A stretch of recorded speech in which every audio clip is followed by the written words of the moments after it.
پسر من خیلی لجبازه. همیشه کار خودشو با داد و بیداد و گریه از پیش میبره. دختر منم خیلی لجبازه.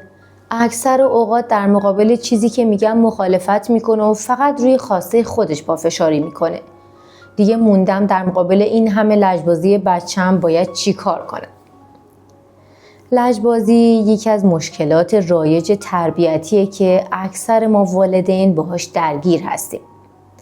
اگه شما هم توی خونتون با این مشکل مواجه هستین و مرتب با لجبازی بچه‌هاتون دست و پنجه نرم میکنین، دیدن این ویدیو رو از دست ندین.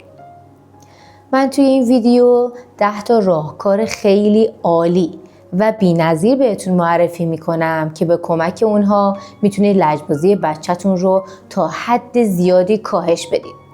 آخرین اونها آب روی آتیش برای از بین بردن لجبازی فرزندتونه. پس تا آخر این ویدیو با من همراه باشین. دوستای خوبم، قبل از اینکه برم سراغ ارائه راهکارا 3 تا نکته ظریف اما خیلی مهم وجود داره که باید راجع به اونا باهاتون صحبت کنم. نکته اول اینه که یادمون باشه لجبازی هم مثل خیلی از رفتارهای دیگه بچه‌ها بخشی از فرایند طبیعی رشدشونه که با گذشت زمان و حمایت ما والدین سپری میشه و اونها در بزرگسالی به انسانهای مستقل و منحصر به فرد تبدیل میشن.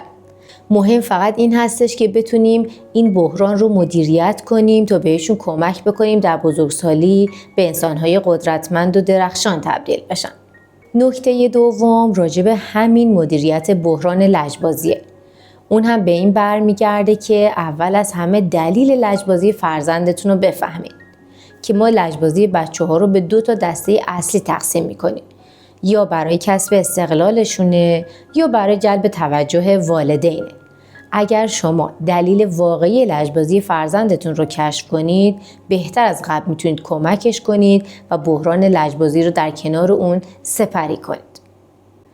سومین نکته که خیلی مهمه این هستش که بیایید و در حق بچه هامون منصف باشیم. یعنی چی؟ یعنی ما خیلی وقتها که به فرزند خودمون برچسب لجبازی میزنیم، در واقع داریم اونها رو به جرم انسان بودن تنبیه میکنیم. بچه ما هیچ وقت اجازه نداره بهانه‌گیر و بد اخلاق باشه. فرزند ما هیچ وقت اجازه نداره یه روز ناراحت باشه. هیچ وقت اجازه نداره بد رفتاری کنه یا حرف زشتی بزنه یا پرخاشگری کنه. همه چیزهایی که در خود ما بزرگسالان وجود داره و به خودمون حق میدیم که اونها رو داشته باشیم. یه روزی از خواب بلند میشیم احساس ناراحتی میکنیم. یه روزی خلق و خومون تنگه. یه روزی اصلا با همه دنیا قهریم. و به خودمون حق میدیم به خاطر تمام مسائلی که وجود داره این رفتارها رو از خودمون بروز بدیم. ولی هیچ وقت دلمون نمیخواد حتی کوچکترین اینها رو از فرزند خودمون ببینیم. بیایید و در حقشون منصف باشیم. بالاخره اونها هم درسته که بچه هستن ولی انسانی هستن که سایزشون فقط کوچیکه. پس حق دارن یه روزای خوشحال باشن، یه روزای کج‌خلق باشن، یه روزایی هم بهانه‌گیر. خب حالا بریم سراغ ارائه راهکار برای کاهش لجبازی بچه‌مون. چون در واقع به صفر رسیدن نافرمانی بچه‌ها اون هم به خاطری که انسان هستن و حق انتخاب و آزادی عمل دارن که وجود نداره. اما ما میتونیم به عنوان والدین با انجام یک سری الگوهای رفتاری تا حد زیادی لجبازی فرزندمون رو کاهش بدیم. اولین راهکار این هستش که نگفتن مستقیم رو کنار بذاریم. خیلی وقتا لازم نیستش که شما مستقیما به فرزندتون بگید نه. غیر از مواقعی که واقعا داره یه کار خطرناک میکنه یا مثلا رفتاری رو از خودش بروز میده که ناهنجار و متناسب با شأن و فرهنگ خانواده شما نیست. اینجا باید قاطعانه بایستید و مستقیم بهش نه بگید. اما در بقیه مواقع تا جایی که میتونید اول از همه نگفتن رو زیر بله گفتن مخفی کنید. مثلا فرزند شما میخواد بستنی بخوره ولی الان زمانش نیست. به جای اینکه مستقیم بهش بگید که نه الان اجازه نداری بستنی بخوری، شما جملتون رو با بله شروع کنید. آره مامان میتونی بستنی بخوری ولی بذار برای بعد از نهار. یا مثلا اگر میخواد بره بازی کنه، آره مامان میتونی بازی کنی، اول مشقاتو بنویس بعد برو بازی کن. و این تا حد زیادی در کاهش لجبازی اونا تاثیرگذار هستش. راهکار دوم این هستش که هیچ وقت از راه دور با صدای بلند یا فریاد زدن خواستتون رو از کودکتون نخواهید. وقتی شما خواسته ای دارید و میخواید که فرزندتون کاری رو انجام بده، برید کنارش با لحن آروم و صدای مهربون باش هم صحبتی کنید و خواسته خودتون رو ازش بخواید. فرزند شما داره با صدای بلند تلویزیون یا کارتون تماشا میکنه، به جای اینکه از توی آشپزخونه یا توی اتاق فریاد بزنید که صدای تلویزیون رو کم کن که باعث لجبازی بچه بشه، یکم به خودتون زحمت بدید، برید کنارش، از کارتونش تعریف کنید، بگید وای چقدر این کارتون جالبه، چقدر مهیجه، واقعا چقدر قشنگه، چقدر منم دوست داشتم اینو ببینم اگه وقت داشتم. بعدش اون وقت خواستتون رو بگید مامان ولی میشه یکم صداشو کم کنی تا منم یکم استراحت کنم، یا میشه صداشو کم کنی تا زمانی که کارتون تموم میشه منم بتونم کارامو انجام بدم. این راهکار هم در مورد بچه‌ها، خصوصا بچه‌هایی که کوچکتر هستن، خیلی موثره. سومین راهکار این هستش که وقتی میخواید به فرزندتون پند و اندرزی بدید یا اونو نصیحتی بکنید، مستقیم نرید سر اصل ماجرا. اول بیایید و از خصوصیات خوب بچه تعریف کنید. یکم بهش انگیزه و اشتیاق بدین تا اون هم با شنیدن این انگیزه و اشتیاق و تعریف از خودش در مقابل خواسته شما قد علم نکنه. مثلا داره یه بازی پرهیجان و پر سر و صدا میکنه ولی الان سر ظهره. به جای که مستقیم بهش بگید بازی نکن، همسایه‌ها خوابیدن، الان سر ظهر هستش، که مغز فرزند وارد مرحله جنگ و گریز بشه با حرفی که شما بهش زدید، اول شروع کنید به تعریف کردن ازش. بگید وای چه بازی قشنگی، چقدر مهیجه، خودت این بازی رو فهمیدی چجوری باید انجام بدی؟ خیلی خوبه، اگه منم وقت داشتم مامان حتما باید انجام میدادم.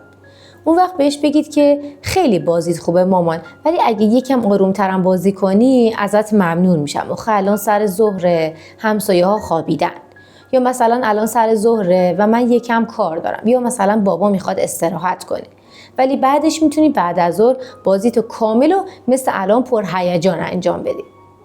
اینم یکی دیگه از بهترین راهکارهایی هستش که در مقابل لجبازی و سرپیچی فرزندتون از خواسته هاتون میتونین استفاده کنید.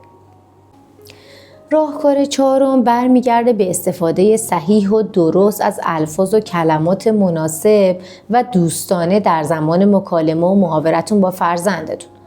گفتن یه سری جملات مثل این که فقط حرف منه، یا اصلا تو حق نداشتی نظر بدی، هر چی من میگم همونه، اگه بهت میگم فلان کارو بکنی باید همین الان این کارو انجام بدی.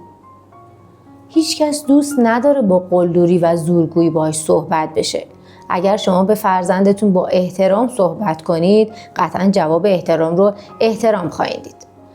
بعضی وقتا که میخواین مثلا خواسته ازش داشته باشین، نظر اونم بپرسید. مثلا بگید که نظر من اینه ولی تو چی فکر میکنی؟ من دوست دارم نظر تو هم بدونم. باور کنین این راهکار خیلی جوابگوه. حالا اگه از شما بپرسم نوع مکالمتون و محاورتون زمانی که خواسته از فرزندتون دارین چطوره، چی به من جواب میدین؟ آیا شما جزو والدینی هستین که یک کلامو همیشه فکر میکنن در خونه باید حرف والد باشه، یا جزو کسایی هستین که حتی به بچه کوچیکتون هم احترام میذارین و ازش نظرسنجی میکنین؟ اصلا فکر میکنید احترام گذاشتن و بیان خواستتون به فرزندتون اثرگذار هست؟ شما فکر میکنید که اگر به فرزندتون با ادب و محترمانه صحبت کنید، فرزندتون آیا پررو میشه؟ خوشحال میشم که نظرات خودتون رو در این مورد با من در کامنت به اشتراک بگذارید. راهکار پنجم برمیگرده به این که شما خواستتون رو از فرزندتون خیلی صریح و خلاصه بگید. بدون طول و تفصیل دادن و به کار بردن جملات اضافی که اصلا لزومی نداره. خیلی سریع، خلاصه و کوتاه، اما با لحن مهربون و قاطع مطرح کنید. راهکار ششم هم به این برمیگرده که زیاد خواستتون از فرزندتون تکرار نکنید. پژوهش‌ها نشون داده که عقل تکرار زیادی از حد رو نمیپذیره. شما در نهایت 2 بار خواستتون رو از فرزندتون بخواید، بعد بهش زمان بدید و اجازه بدید تا زمانش بگذره تا اون کار رو انجام بده و ازش بخواید وقتی که کار رو انجام داد بیاید و به شما اطلاع بده. راهکار 7 برمیگرده به این که شما گاهی اوقات، اما نه همیشه، باید موقعیت شناس باشین. دلیل خواستتون رو از فرزندتون خیلی کوتاه براش بگید. مثلا اگر این صفحه موبایل رو چسبونده جلوی صورتش، بهش بگید که دخترم یا پسرم اگه اینقدر موبایل رو نزدیک صورتت بگیری مامان قطعاً چشمات ضعیف میشه. پس خیلی اوقات دلیلش رو سعی کنید خیلی کوتاه و در قالب یه جمله بهش بگید تا فرزندتون متوجه بشه که اگر اون کار رو انجام بده چه اتفاقی ممکنه براش بیفته. دوستای خوبم، قبل از اینکه برم سراغ ارائه راهکار بعدی، اگر تا اینجا از ویدیو لذت بردین خوشحال میشم ویدیو رو لایک کنید. راهکار 8 این هستش که بیایید و در زمان مناسب خواستتون رو از فرزندتون مطرح کنید. زمانی که حقی از فرزندتون رو سلب نکنه. به عنوان مثال کودک شما داره تلویزیون تماشا میکنه، شما بهش نگید که همین الان تلویزیون رو خاموش کن و برو سراغ درس و مشقت. بهش زمان بدید و بگید که مثلا بعد از اینکه کارتون تمام شد، موقع نوبت انجام تکالیفته و مامان حتما کارتون تمام شد، لطفاً برو و تکالیفتو انجام بده. راهکار 9 این هستش که عواقب کارش رو براش مشخص کنید. مثلا اگر کاری رو انجام نده، باید عواقب اطاعت نکردن و سرپیچی کردن از اون رو بفهمه. بهش میگید که دخترم تکالیفتو انجام بده. اگه تکالیفتو انجام ندی، اون وقت ما بعد از اون نمیتونیم بریم مهمونی. و واقعا اگر فرزندتون تکلیفش رو انجام نداد، حتی یک بار هم که شده، پا روی دل خودتون بذارید و اون مهمونی رو نرید تا واقعا فرزندتون متوجه بشه که اگر تکالیفش رو سری بعد سر موقع انجام نده، همچین عواقبی در انتظارش خواهد بود. راهکار آخر که خیلی اثرگذاره و هم برای بچه‌های کوچیک‌تر و هم بچه‌های بزرگتر، حتی نوجوانا هم جوابگوه، این هستش که بیایید و از یک راهکار جایگزین یا از یک پیشنهاد جایگزین استفاده کنید. هیچکس دوست نداره که بهش احساس ظلم و زورگویی دست بده. شما وقتی که همیشه یک کلام باشید و خواسته خودتون رو بخواید یک کلام مستقیم به فرزندتون بگید، اون ممکن احساس بکنه که داره سرکوب میشه و همیشه مورد ظلم واقع شده، بدونی که بتونه نظر خودش رو مطرح کنه. پس بیایید و بهش حق انتخاب بدید در چارچوبی که خودتون صلاح میدونید. مثلا قرار یه لباس انتخاب کنید و بره مدرسه. شما بهش بگید که مامان میخوای امروز لباس قرمزت رو بپوشی یا اون لباست که رنگش بنفشه. اینطوری فرزند در عین اینکه فکر میکنه حق انتخاب داره، شما هم به خواستتون رسیدین و اون 2 هدفی رو که مد نظرتون بوده بهش پیشنهاد دادین. این حتی در مورد نوجوانا هم همونطور که گفتم خیلی اثرگذار هستش. دوستای خوبم، در نهایت سرپیچی کردن از اطاعت و دستورهای شما یا همون لجبازی کودک خیلی از وقتا برمیگرده به نحوه رفتار ما والدین با فرزندمون.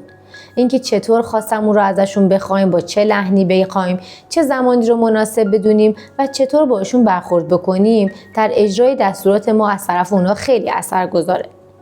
من تو ویدیوی بعدی میخوام مفصل راجع به نحوه رفتار والدین و اثر اون روی کودکی بچه‌ها که گاهی اوقات تا بزرگسالی هم اونا رو همراهی میکنه صحبت کنم و راجع به این قضیه به طور مفصل همه جوانب رو بررسی کنم. با این حال اگر از این ویدیو لذت بردین، خوشحال میشم که ویدیو رو لایک کنید و با سابسکرایب کردن و فشار دادن زنگوله از انتشار ویدیوهای جدید مطلع بشید.